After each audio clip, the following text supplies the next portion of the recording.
Hi, and welcome to another Coffee with Daria episode. And today I am chatting to my women executives and women in the C suite. And we are going to talk about the hidden cost of staying invisible in the C suite. And this is really important because I really want to point out what you're missing out on by not working on your personal brand. And you don't need to be an influencer. You don't need to show us what you do for, what you're having for lunch every day or where you went to dinner, what outfit you're wearing. All those things may be fun to do. So if you're into that, cool. But don't feel the pressure to do that. When we're talking about building a personal brand, it's really to solidify your career, build thought leadership, and create longevity down the road. So you're not limiting yourself, right? We want to open as many doors as possible. And that's the first hidden cost we're going to talk about is missed opportunities. If you are not working on your personal brand, if you are someone who wants to create opportunities outside of just your company, so seats on board, speaking engagements, media features, these are the things you may be missing out on if you are not working on your personal brand and putting yourself out there online. So, if you're not showing up, doors will stay closed. Nobody's going to find you.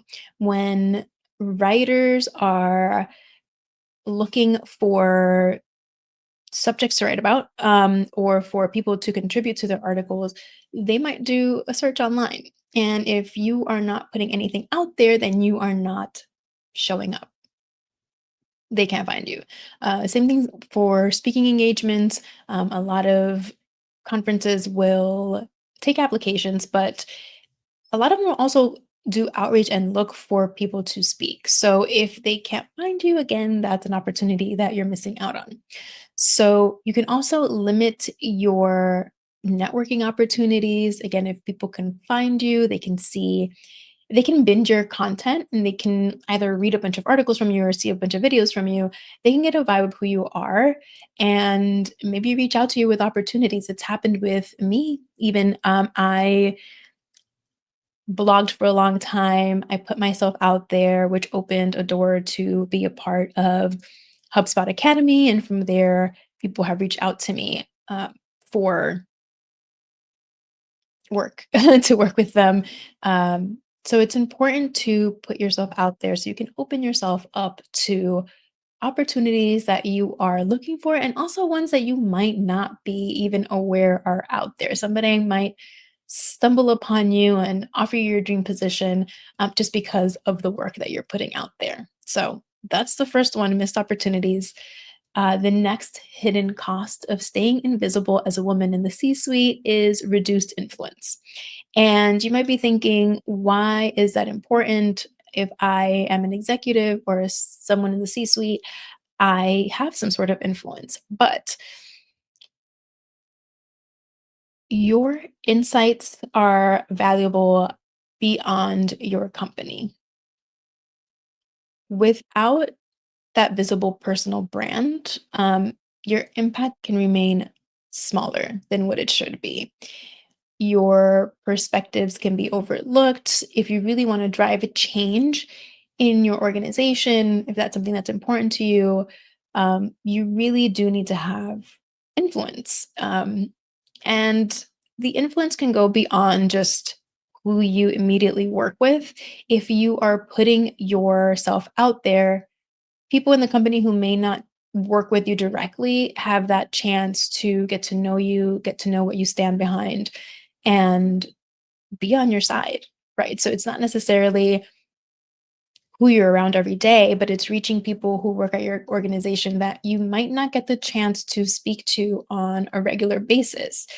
Through working on your personal brand, you can reach those people and therefore have more impact, have more weight within your company. Um, Reduced influence can also lead to a lack of recognition. And, we don't all do work just to get a pat on the back or a, yay, you're doing a good job, but that's also really nice. I don't want your contributions to go unnoticed.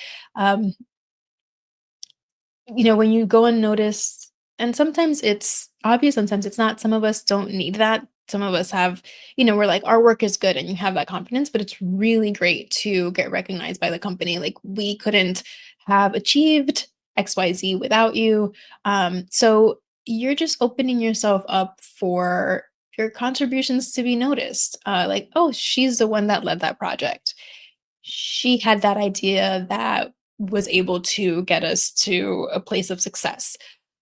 So put yourself out there so that you don't have that lack of recognition because that's always nice. It's always good to have.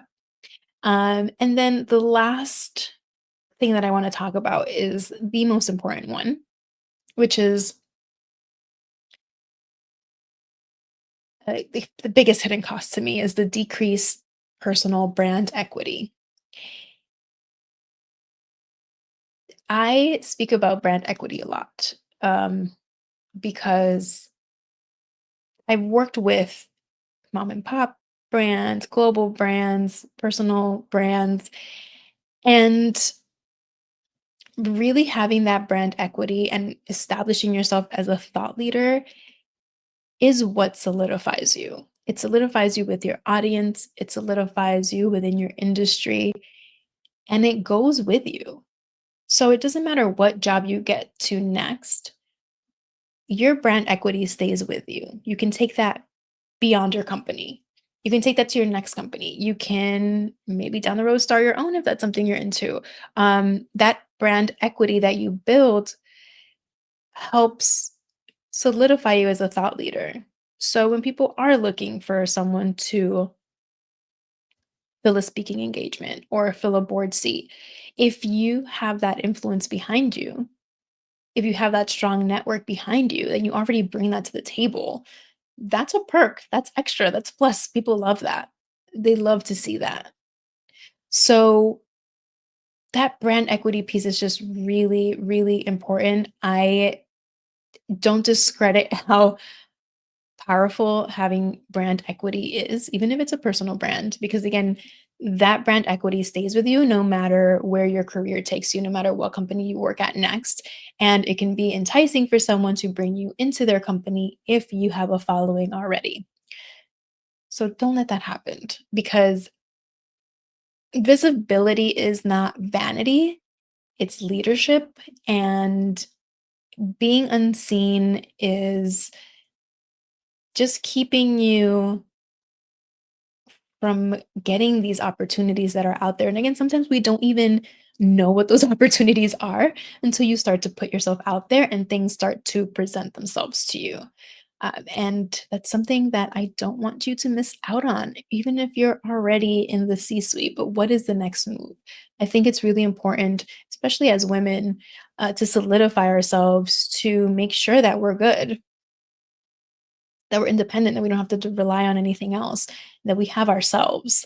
And that's one way to do it is to build that brand equity, get visible, say, we have to have a little bit of look at me, look at me. I know it's a little scary. I know that sometimes, we tend to put ourselves last. We just want to do a good job. We want to be recognized for that. But it's like, what's the saying? The squeaky wheel gets the grease. You have to be that squeaky wheel, not in an annoying way. Okay. We're not going to be obnoxious. We're not like, hey, look what I did. Pick me. That's not what we're doing. We're saying, here's what I have accomplished. Here are my thoughts. This is how I do things. And that's where that strength comes from. That's where that brand equity is built. And that's what you can take with you through your life. So, yes, don't let these hidden costs of staying invisible in the C suite or as an executive hold you back. And if you have any questions, let me know. I will talk to you soon. Thank you.